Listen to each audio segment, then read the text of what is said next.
నువ్వేమంటావమ్మా? ఒక్కసారి ఆలోచించుకో. ఇద్దరు పిల్లల తల్లివి నువ్వు ఇలా పిచ్చిగా ఎందుకు మాట్లాడుతున్నావు అనేది నాకు చాలా ఆశ్చర్యంగా ఉంది. నీ బ్రెయిన్ ఏమన్నా కొద్దిగా డిస్టర్బ్ అయిందా?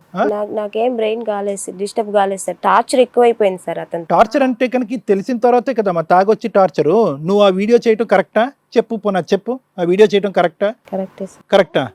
ఆ అమ్మాయి వీడియో ప్లే చేసిన తర్వాత ఆవిడ ఎక్స్ప్రెషన్ అలాగే ఉంది, తెలిసిన ఆవిడ ఎక్స్ప్రెషన్ అలాగే ఉంది, దేనికైనా ఓకే అన్నట్టుగా ఇలా ఉంది ఆవిడ. సార్ విన్నారు కదా సార్ మేడం. వాళ్ళ గురించి మీరేమంటారు? చాలా విచిత్ర విడ్డూరంగా ఉంది మేడం. ఇప్పుడు అతను ఎవరు అనేటటువంటిది అతను తీసి పక్కన పెట్టేసేయండి. అతని పేరు కూడా మనకు అనవసరం. ఏం పేరయ్యా తమ్ముడు? సురేందర్ గారు. సురేందర్ గారు ఏంటంటే అతనికి పెళ్ళి అవదు, పెళ్లి చేసుకోడు, ఇలా కాపురాలు మాత్రం కూలుస్తాడు. ఇప్పుడు నిజంగా నాకు ఒకటి అనిపిస్తుంది, ఈ రాధా విషయంలో either she is gone to a state of mind where అంటే ఒక ఇద్దరు పిల్లల తల్లి అనుకున్నటువంటి ఒక పరిస్థితిలో వెళ్ళి ఒక మగవాడు బయటవాడు వేసేటటువంటి ఒక వల్లో ఇరుక్కున్న తర్వాత అటువంటి వీక్ సందర్భంలో వెళ్ళి కాంప్రమైజ్ అయ్యి ఒక చెడు వీడియో తీసుకున్న తర్వాత ఇక్కడ కూర్చుని గిల్ట్ ఫీల్ అవుతే కనుక ఏ ఆడపిల్లనే ఇదే మానసిక పరిస్థితిలో ఉంటుందని అనిపిస్తుంది. నీ మీద నాకు కోపం రావట్లేదమ్మా, జాలేస్తుంది, బాధగా ఉంది. ఎందుకంటే కనుక నువ్వు నిజంగా క్యారెక్టర్ లేనటువంటి మనిషి కాదు. He can vouch for it. Obviously me husband he can vouch for it and he can certify that నువ్వు ఒక మంచి ఆడదానివే, మంచి భార్యవే, మంచి తల్లివే అని చెప్పి మొదటి నుంచి మాట్లాడేటటువంటి వ్యక్తికి నీకేంటంటే బహుశా ఎక్స్ప్రెషన్ లేదేమో అని నాకు అనిపిస్తుంది రాదా. అంటే తప్పు జరిగిపోయింది, ఒక చోటకి వెళ్ళి ఇరుక్కున్నాము, భర్తతో ఏవో చిన్నపాటి భేదాభిప్రాయాలు ఉన్నాయి, లేదంటే తాగుడు అనేటటువంటి ఒక అంశం ఉంది, దానివల్ల ఒక ఇబ్బంది పడ్డావు, ఇందులోంచి బయటపడాలి. అతను చెప్తే కనుక అతను మారట్లేదు, ఎవరో ఇలాగా చెప్పి చల్లబొల్లు కబుర్లు చెప్పేటటువంటి ఒక వ్యక్తి వచ్చాడు, వాళ్ళతో పరిచయాలు ఈ మధ్యకాలంలో విపరీతంగా వింటున్నాం. పెళ్ళైనటువంటి ఆడపిల్లలు అబ్బాయిలు కూడా చాలా పోనీ కట్ చేస్తే కనుక పోనీ వాళ్ళ సంసార జీవితంలో నిజంగా ఆ స్థాయి సాధక బాధకాలంటే కనుక అవి కూడా లేవు. చిన్నపాటి తగాదాలకి మనస్పర్ధలు పెంచుకోవటం, మనసు విరగొట్టుకోవటం, ఆ బాధని ఎక్కడైతే కక్కాలో అక్కడ ఎక్కడైతే కక్కకూడదో అక్కడ కక్కుతున్నారు. ఇప్పుడు ప్రాబ్లం ఎక్కడొచ్చింది అంటే కనుక పోయి తల్లికో నాన్నకో అంటే కనుక పెళ్ళి కదమ్మా, పెళ్ళి అయిపోయింది కదమ్మా, ఇద్దరు పిల్లలు కదమ్మా, సర్దుకుపో అని చెప్పి పెద్దవాళ్ళు అంటారు.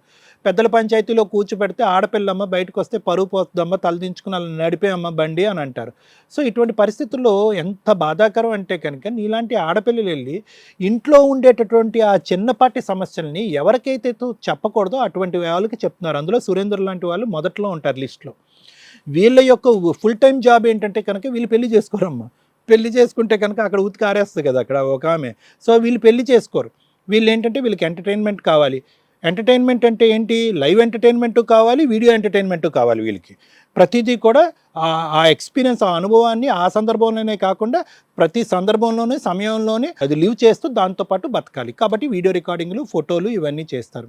మీ ఆడపిల్లలు ఏమనుకుంటారంటే కనుక అతను వింటే చాలు, ఆ తర్వాత వీడియోలు తీసినా ఫోటోలు తీసినా కూడా అన్నిటికీ దాసోహం అన్నట్టుగా తలొగ్గుతారు. ఆ వీడియోలు అనేటటువంటిది ఆ మహానుభావుడే ఆనందించి అనుభవిస్తాడా, లేదంటే పబ్లిక్ చేస్తాడా, సోషల్ మీడియాలో పెడతాడా, లేదంటే ఏమైనా పార్న్ వెబ్సైట్స్కి అమ్ముకుంటాడా అనేది కూడా మీ అమ్మాయిలకి తెలియదు. 97% పార్న్ వెబ్సైట్స్ బతికేటటువంటిదే ఇలాంటి వీడియోల మీద. మీ అమ్మాయిలు తీసుకుంటారు.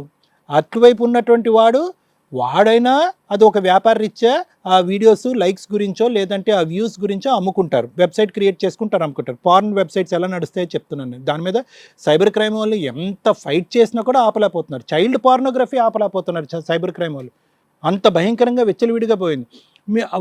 అంతటితో అక్క ఏం చేస్తారంటే వాళ్ళు అమ్ముతారు, అమ్మేసుకుని అక్కడి నుంచి డబ్బులు పొందుతూ ఉంటారు. అదొక వ్యాపారం. మీకు ప్రాబ్లం ఏంటంటే ఒక్కసారి కాంప్రమైజ్ అయిన తర్వాత ఆ సోషల్ నెట్వర్క్లోంచి అన్ని వందలాది వేలాది వెబ్సైట్లలోంచి లాగటం ఇంపాసిబుల్. మీరు వాడు డిలీట్ చేద్దాం అన్నది డిలీట్ అవ్వదు. ఇంకేమవుతారు? ఇంకా బ్లాక్మెయిల్కి లొంగిపోతారు, అది పబ్లిక్ అవుతుంది. ఇంకేంటంటే కనుక ఇంకా తలొగ్గేసి ఇంకా అదే జీవితం అన్నట్టుగా సిగ్గుతో తలదించుకునేటటువంటి పరిస్థితికి ఇలా అయిపోతారు మీరు. నాకు ఈ సురేందర్ కేవలం ఇక్కడి వరకే వీడియో వచ్చిందని నేను అనుకోవట్లేదమ్మా. ఈ వీడియో ఎక్కడెక్కడికో పాకుపోయింది అనేటటువంటిది నాకు ఉండేటటువంటి భయం. అది రేపొద్దున నువ్వు తలెత్తుకునేటటువంటి పరిస్థితి ఉండదు. రేపొద్దున పిల్లలు ఏదన్నా చూస్తే కనుక ఇలాంటి అంశాన్ని ఎక్కడన్నా వేరే వాళ్ళ ద్వారా తెలిసి చూసినా కూడా ఎంత పరువు తక్కువ పనమ్మా, ఎంత దిగజారుడిది. ప్లస్ ఏంటంటే ఇక్కడ కూర్చుని ఏం తప్పులేదు సార్ అంటున్నావు. నువ్వు తప్పులేదు అనేటటువంటి మాట వింటూ ఉంటే కనుక వాస్తవానికి ఆ గిల్టు, ఆ బాధతో ఏదో ఒక పదాన్ని వాడాలి కాబట్టి వాడుతున్నావు, కానీ నువ్వు లోపల ఎంత కుంగిపోతున్నావు అనేది నాకు అర్థమవుతుంది. నీకు డిప్రెషన్ అనేటటువంటిది ఉంది, ఒక మానసిక పరిస్థితి బాగాలేదు, దాన్ని సరిదిద్దవలసినటువంటి బాధ్యత మా అందరి మీద ఉన్నది అనేది నా ఆలోచన అమ్మ. ఎందుకంటే అంత బరి తెగించేటటువంటి స్త్రీలా నాకు అనిపించట్లేదు. ఇప్పుడు ఇక్కడ ఏంటంటే వాస్తవానికి నువ్వు ఇక్కడ లెగిసి అతను చెంప పగలగొట్టాలి, సురేంద్ర చెంప పగలగొట్టాలి. కానీ ఇక్కడ ఏమైంది అంటే కనుక ఆ పని నువ్వు చేయలేకపోతున్నావు. ఎందుకు ఆ పని చేయలేకపోతున్నావు అంటే కనుక అతను 10 అడుగులు వేసుకుని ముందుకు వస్తే కనుక నేను 2 అడుగులు వేసాను కదా, తప్పు సమానం జరిగింది కదా, నేను ముందుకెళ్ళాను కదా, అతను రమ్మనగానే అతని దగ్గరికి వెళ్ళి ఆ వీడియో కూడా తీపించుకున్నాను కదా, పోనీ అక్కడితో కట్ చేయకుండా నేను కంటిన్యూ అయ్యాను కదా, నేను ఈరోజు డివోర్స్ తీసుకుని ఇతన్ని విముక్తి చేస్తాను, తప్పు చేయనటువంటి ఈ భర్తను విముక్తి చేస్తాను, టార్చర్ అనిపిస్తున్నాడు అని చెప్పి టార్చర్ అనేటటువంటి పదం వాడేసి అతని దగ్గరికి డివోర్స్ తీసుకుంటే కనుక అప్పుడు అతను ఇక్కడి నుంచి బయటపడి అట్లీస్ట్ ఆ భర్తకు ఒక జీవితాన్ని, ఆ పిల్లలకు ఒక గౌరవాన్ని ఇద్దామనే ఉద్దేశంతో తీసుకున్న నిర్ణయం లాగే నాకు అనిపిస్తుంది. కానీ ఏదో ఇదంతా అయిన తర్వాత సురేందర్ అనేటటువంటి వ్యక్తితో వెళ్ళిపోదామని కాదు. సురేందర్ మీద ఇప్పుడు నీకు అంత మంచి అభిప్రాయం ఉందనుకోండి నేను అనుకోవట్లేదు. రాము, నాకేమనిపిస్తుంది అంటే రాము, ఇప్పటికీ కూడా ఓకే, తప్పు చేసినటువంటి ఆడపిల్ల ఈ విధంగా మీరు సమర్థిస్తారని మాకు తెలుసు డాక్టర్ గారు. మీ వేదిక ఆడవాళ్ళ వైపు మీరు ఒక మొగ్గు చూపెడతారు, మంచితనాన్ని చూపెడతారు, వాళ్ళని గౌరవించండి అని అంటారు అనేటటువంటి ఒక ఆలోచన ఉన్నా కూడా ఈ అమ్మాయి విషయంలో మేము సపోర్ట్ చేయాలన్నట్టే అనుకుంటున్నాను. ఎందుకంటే మొదటి నుంచి ఈ అమ్మాయి మాట్లాడేటటువంటి మాటల్లో అమాయకత్వం, తెలియతనం, లేదంటే మోసపోయినందుకు గిల్టీ కనిపిస్తుంది. కానీ ఏదో కన్నింగా నంగనాచిలాగా చేసేటటువంటి వ్యవహారం, లేదంటే అబ్బాయిలకు అలవాటు పడేటటువంటి, ఇంతకుముందు మేము చూసేటటువంటి కథల్లో అబ్బాయిలకు అలవాడేటటువంటి వ్యక్తిత్వం అలాంటిది నాకు కనిపించట్లేదు. దానికి మేము సర్టిఫై చేయక్కర్లేదు. నువ్వు కూడా నీ భార్య ఎలా ఉంది అనేది ఒక 3.5-4 years పాటు చూసావు.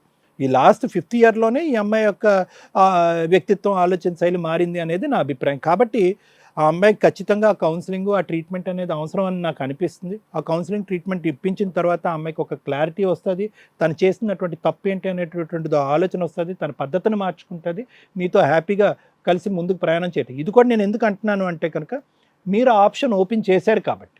మారి వచ్చేటట్టయితే కనుక నా భార్యని నేను స్వీకరించడానికి రెడీ సార్ అని మీరు ఒక ఆలోచనతో ముందుకు వచ్చారు కాబట్టి దానికి నేను అడిషనల్గా సపోర్ట్ ఇస్తానని నేను అంటున్నాను రాము. అది బహుశా సురేందర్ లాంటి వాళ్ళ గురించి నాకంటే లాయర్ మేడమే బాగా మాట్లాడగలరు. ఎందుకంటే కనుక అతను కొన్ని భయంకరమైనటువంటి స్టేట్మెంట్స్ ఇక్కడ మాట్లాడుతున్నాడు. ఏ యూట్యూబ్ ఓపెన్ చేసినా, ఏ వెబ్సైట్ ఓపెన్ చేసినా మగవాళ్ళు ఏ ఆడవాళ్ళతో అయినా విచ్చలవిడిగా తిరగచ్చు, పెళ్ళైన వాళ్ళతో కానీ, పెళ్లి కానటువంటి వాళ్ళతో కానీ. అలాగే ఆడవాళ్ళతో మగవాళ్ళతో కూడా విచ్చలవిడిగా తిరగచ్చు. పెళ్ళి అనేటటువంటిది ఒక తూతూ మంత్రం లాంటిదే.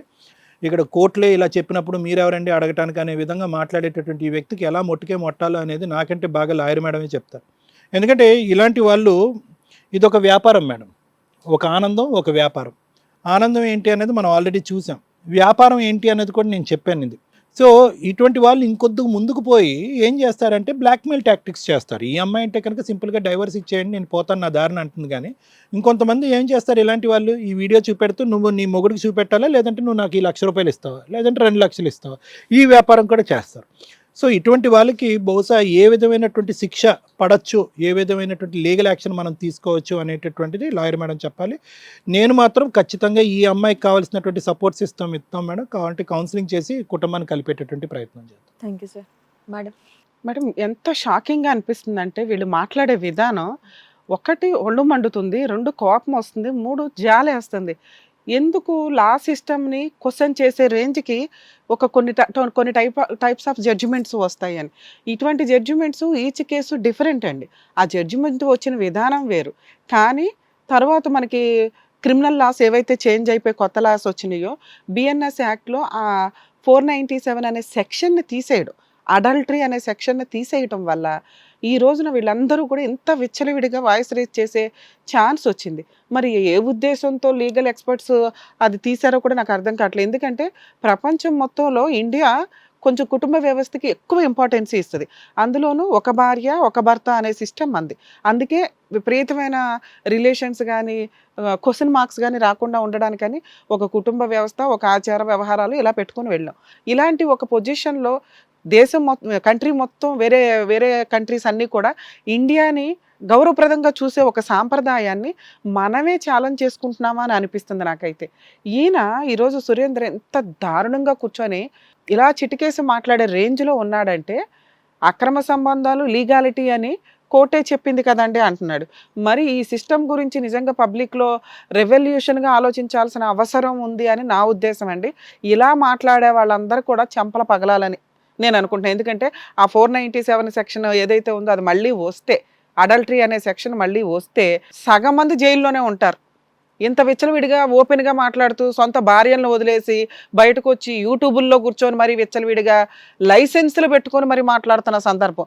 అవును మేము లివిన్లో ఉన్నాం, అవును మాకు అక్రమ సంబంధం ఉంది, ఏం చేసుకుంటారో చేసుకోండి అని అడుగుతున్నారు. ఇలాంటి వాళ్ళందరికీ సమాజంలో ఉండాలి అంటే సమాజానికి సంబంధించిన కొన్ని కట్టుబాట్లను కూడా ఫాలో అవ్వాలి. స్పాయిల్ చేసే రైట్స్ వీళ్ళందరికీ ఎవరిచ్చారు? ఇష్టం వచ్చినట్టు తిరగండి అని.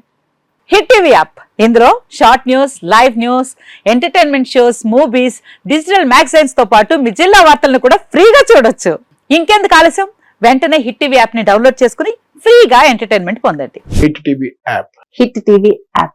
Please download hit TV app. Hit TV app ని ఫ్రీగా డౌన్లోడ్ చేసుకొని ఎంజాయ్ చేయండి. మీకు నచ్చిన ఎంటర్టైన్మెంట్ కోసం హిట్ టీవీ యాప్ ని ఫ్రీగా డౌన్లోడ్ చేసుకుని ఎంజాయ్ చేయండి. హిట్ టీవీ యాప్ ని డౌన్లోడ్ చేసుకుని ఆస్వాదించండి, ఆశీర్వదించండి. ఇంతమంది సెలబ్రిటీలు హిట్ టీవీ యాప్ ని డౌన్లోడ్ చేసుకోండి అని చెప్తున్నారంటే ఎంత మంచి యాప్ ఆలోచించండి. అమెరికా అమెరికాలో చదవాలనుకునే వాళ్ళకి విశ్వసనీయమైన పేరు మన శౌర్య కన్సల్టెన్సీ. UK లో 1 year masters, UK లో 1 year masters, 2 years work permit up to 5 years visa. Contact Saurya Consultancy. Contact 89851 89851.